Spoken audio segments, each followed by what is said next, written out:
mahusay kung ano. Kung lumaban. Oh, yun. Example. Laruin mo. Laruin mo kasi you're living space of doubt eh. Na pwede pala. Pwede sa lahat. Chairman and other members of the Senate. Magandang hapon po sa inyo lahat. Sir, I was assigned as the officer in charge of the Philippine National Police from May 2022 up to August. So it's only 3 months and that was the time of election. And from 2016 to 2018, I was just a mere directorate or staff of the directorates of intelligence and the CIDG. But as far as the neutralization word is concerned, as being discussed before during the height of the drug war, for me, sir, I would take it as neutralization is a form of police operation. First, sir, is the voluntary surrender of the suspects of illegal drugs. That is one. And it could also be through the legal arrest of the suspects through bypass operation, through conduct of search warrants, and the other forms. It could also be through checkpoints. Kasi kung minsan, sir, may mga checkpoints dyan na makikita in possession, sir, yung illegal drugs ng mga suspects. And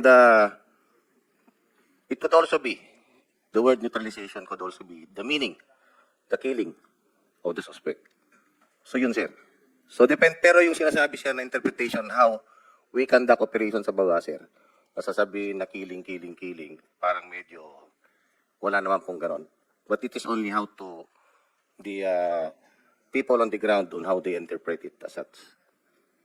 Thank you. Okay, ganito. Mr. Chair, may I respond? Sige, just if possible, briefly lang, Attorney Joke na, please. Thank you, Mr. Chair. Unang-una po, I think the comments that were made missed the point entirely. Kasi ang tanong talaga dito ay, bakit pa nilagay yon sa isang command circular? At may point out ko rin po, naalala ko rin na Senator De La Rosa na mismong kayo po nung 2016 ay Talk to me, ginamit niyo din po ang salitang Talk to me, neutralize. Attorney Joke. I'm sorry, Mr. Chair. But may I point out that Senator De La Rosa in 2016 also used the term neutralize to refer to a bounty being raised to have him killed by supposed generals who were allied with the drug, those people involved in drugs. What's your source? This Please, is from para ma-check din namin. Amita Legaspi, GMA News, published September 28, 2016, dito po sa GMA News Online. Mr. Chair, siguro mamaya kung ma-share sa atin yan para makareact ako properly. Please share with the Wala akong context, Mr. Hindi ako tinanong para yung staff ma-check kagad ng staff. Just a few more points if I may, Mr. Chair. General Gamboa mentioned the use of the order of battle, pero matagal na po yan na-ban. Bawal na po gumamit ng order of battle sa ilalim ng Anti-Torture Act. So kung sabi niya ay yun ang ginagamit nila sa counterinsurgency, yun din ang basis nila sa drug list, wala na po yun eh. Pinagbabawal na po yun na matagal na ng ating batas. And finally, the point that confidential daw yung circular na ito at dapat daw hindi kami nakakuha ng kopya. Kami mismo ay nag-request sa PNP nung para sa kaso sa Supreme Court at binigyan po kami ng certified true copy na sinubmit po namin sa Supreme Court. Yun lang po, Your Honor. Sino ba nag-call attention ko? Senator Risa. Yeah. Salamat kayo, Mr. Chair. A follow-up question, Attorney Jokno. Attorney Chair, apart from semantics, may basis po ba sa karanasan na yung naging interpretasyon ng iba sa neutralize o negate ay pumatay? Ayun nga po, yun na ipakita kong mga slides kanina na mismong galing sa Police Santa Ana, Police Tondo, mismo kay Colonel Joby Espenido, sa PIDEA Chief. Lahat po sila ginagamit nila yung salitang neutralize. At ang ibig sabihin ay kasama na doon yung pagpapatay. Salamat. Mag-ready ka muna, Colonel Espinido, tatanungin kita. Pero ito lang, para lang just educate this representation or the Committee General Gamboa. General Gamboa, ba't mo ba nasabi in the first place na top secret or secret ito na wag i-circulate itong command memorandum circular? Bakit? Why? Sir, Mr. Chair, as I have said, the sanction goes to the government employee, not to the recipient. No, So- but why? Why? Bakit limited Because- circulation ito? It was really designed for limited circulation? No, sir. Meaning to say, the circulation is controlled. There are different classifications of the documents in the police. Like there's secret, there's top What secret. anong marka nito? There's no marking. It's supposed to be confidential, sir. It's supposed to be a cover page. And down below should be stated confidential. But probably because the PNP already officially released it, that's why they removed it. But there's something wrong kung may separate page andun ang confidential and yet sa document itself walang tatak na confidential. So if ever nakikinig ang PNP sa atin, if that is what you want to happen, tatakan nyo ng confidential yung dokumento mismo, wala na rito eh. There's no more trace that is confidential. Anyway, okay na po yun, just for my information. Colonel, ikaw yung, ito sasabihin ko nga sa kanila, hindi ka naging PNP chief, pero talagang sa ground ka.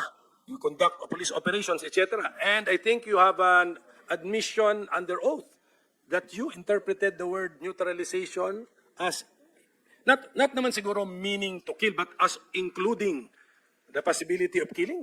Sige, just explain to us ano yung ibig niyo sabihin. Good afternoon to, Mr. Chair, sa lahat. Good afternoon. Sa akin naman, as an operatives, matagal sa non-commissioned officer, ang sa amin, Your Honor, ang pag-intindi, pag may neutralization, may report pagkatapos ng trabaho sa status. So, neutralized, then the remarks is nahuli or namatay. Not totally, sa interpretation namin, na nakalagay diyan neutralization, patayin. Magtrabaho lang to stop anything as long as illegal. So sa remarks, so nakalagay na doon ang specification. Nahuli, nandoon, final sa court ang complaint, at saka namatay, Your Honor. Kami ang mag-implementer kasi sila yung mga officer harap ko ngayon. Sila ang taga-gawa ng circular. Pero the truth is, ako, number one, ang nag-implement. Paano i-implement ang neutralization? Hindi nakapokus sa neutralization, kundi nakapokus kung sino ang target na illegal na hulihin ba or mamatay kasi yun na, may firefighting na ang nangyari. But not totally na nakalagay sa isip namin as non-commissioned officer na nasa field, nasa ground na yun patayin kasi neutralization, Your Honor, Mr. Chair. Kasi kami ang magharap sa korte kung sakali sundin. Maski hindi na laban, patayin lang kasi neutralization, no. Kaya sinabi ko sa Quadcom Committee, Your Honor, Mr. Chair, na pwede. Sa lahat pwede. Possibility. As long as real trabaho, kung ano talaga yon ang harapin mo, Mr. Chair. Mr. Chair. Sige, Senator Bato, matanong ko na rin will clarify the situation. Meron kang sinabi, Colonel Spiro, pwede. Pwede. Ano mo ibig mo sabihin doon sa pwede? Na pwedeng mamatay? Lahat may possibility, Mr. Chair, Your Honor, kasi sa situation na nandyan, mangdaming experience ko for my 28 years. Yeah, pwede mamatay kung ano? Kung lumaban. Oh, yun. Example, Laruin mo kasi you're living space of doubt eh. Na pwede pala. Pwede sa lahat. Pwede kung Yes, kung lumaban. lumaban. Yun ang sinabi ko, pala eh. Mr. Chair. Sige, thank you. Thank you, Mr. Chair. Mr. Chair. Colonel, ganito, okay. Kunyari, hindi neutralization yung word na ginamit. Arrest, o ano. Pag lumaban, Ganun pa rin. hindi. Mr. Chair, ganun pa rin. So, okay, Senator Risa, you want to... Salamat kay Mr. Chair. Related dun sa isang puntong binanggit ni Police Lieutenant Colonel Espenido, balik lang kay Attorney Jokno, may pattern naman po bang nakita yung flag related sa mga kaso di umano ng nanlaban? I mean, kapani-paniwala ba na lahat self-defense on the part of the law enforcer yung pagpatay sa mga ito na sinabing nanlaban? Dalawa po yung nakita namin. Unang-una, sa Santa Ana Police Reports na naibigay sa amin, meron silang tinatawag sa PNP na information report. Ito yung report na doon nila nilalagay yung mga information about the suspect galing sa mga informant nila. At this is used pre-operation. Sa mga information reports na nakita namin, nandun na yung salitang immediate apprehension and neutralization of that particular suspect. Second, yung pangalan nila ay sa maraming kaso ay nasa listahan din ng drug watch list for that particular area. And then later on, pagka nag-operate na ang police doon, meron silang report na nanlaban kaya napatay.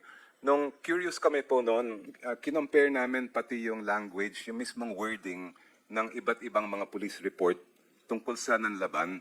At yung isang very striking sa amin ay halos identical yung ginamit na salita.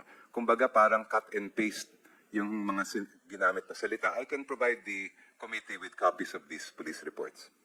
Please do, Attorney Chel. Salamat Yes, kayo, Your Mr. Kung pwede, more than just providing us with a copy, Attorney Jokno, if you can, parang give us a parang memorandum of position paper na in-organize mo na yung observations mo. Yes, doon, Mr. Chair. Para Para you direct our attention to what you have noticed. Yes, sir. Ito, Colonel Espinido. Mr. Chair, just to respond to the pattern of Senator Riza. Sige, Father, go.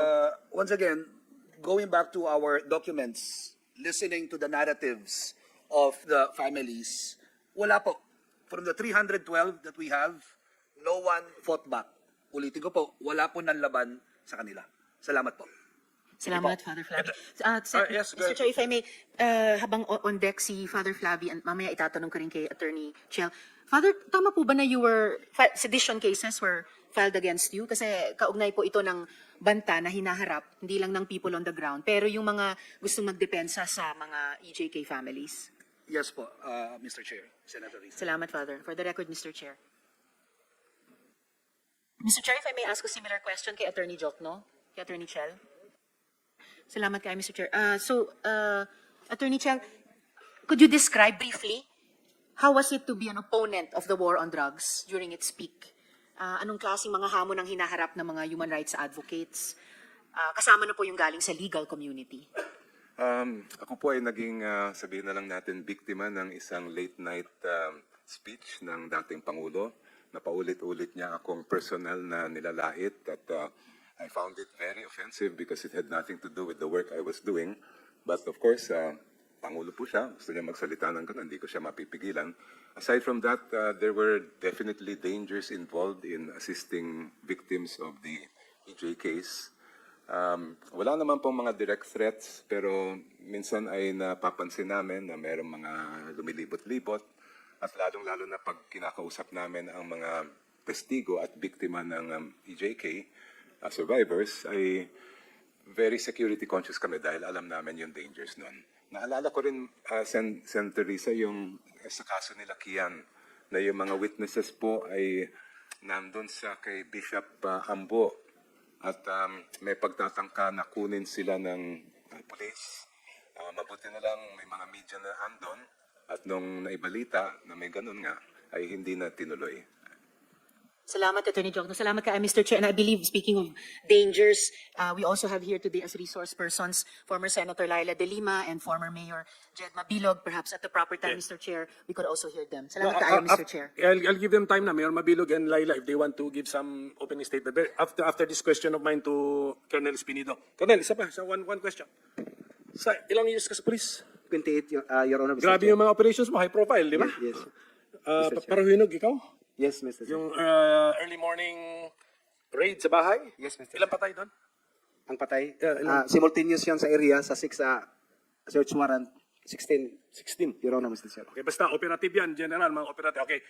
Sa entire 28 career mo, 28 years career mo sa police, ikaw ba'y nakatanggap ng instruction, whether in writing or sa pananalita, na ginamit ang word na neutralization bilang code na patayin mo? Sa pagtanda ko, Your Honor, Mr. Chair, wala akong specific na sabihan na i-neutralize. Huli ay yung arrest, marami. Kaya nga, okay. Arestuhin. So, ikaw ba'y nasabihan na arrest pero code word yun na patayin mo? Hindi, Hindi. Mr. Chair. Ikaw ba'y nagamitan ng ibang word na code word sa napatayin mo? Wala. May isa, Your Honor, Mr. Chair, yung trabahuin. Okay. Ay, patrabaho yung ganun. Pero Anong basa mo, anong intindi mo doon sa trabahuin mo? the result din, Mr. Chair, hulihin, yun lang talaga palagi ang Pero anong ending ng specific na trinabaho mo? Napatay o nahuli? nahuli. Nahuli yun, Nahuli? Mr. Chair. Nahuli. Maalala mo pa pangalan sino yung subject matter ng trabahuin mo na nahuli, ang ending ay nahuli din? Mayor ng Gandara, Samar, Mr. Chair, with the person of Mayor Cabuños, at saka may 4 niya na security na police na warranted.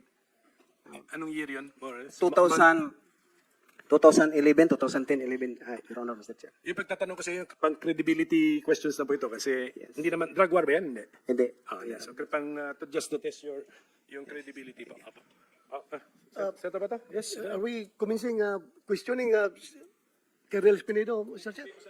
Sana ng time lang kung may opening statement si Mayor Mabilog at saka si Senator Laila De Lima, and then after their opening statements, kung meron man, hindi ko kayo pipilitin, then we now open the questioning. But we will follow the order. May order tayo, tapos magti 10 minutes po tayo. Pero Kung pwede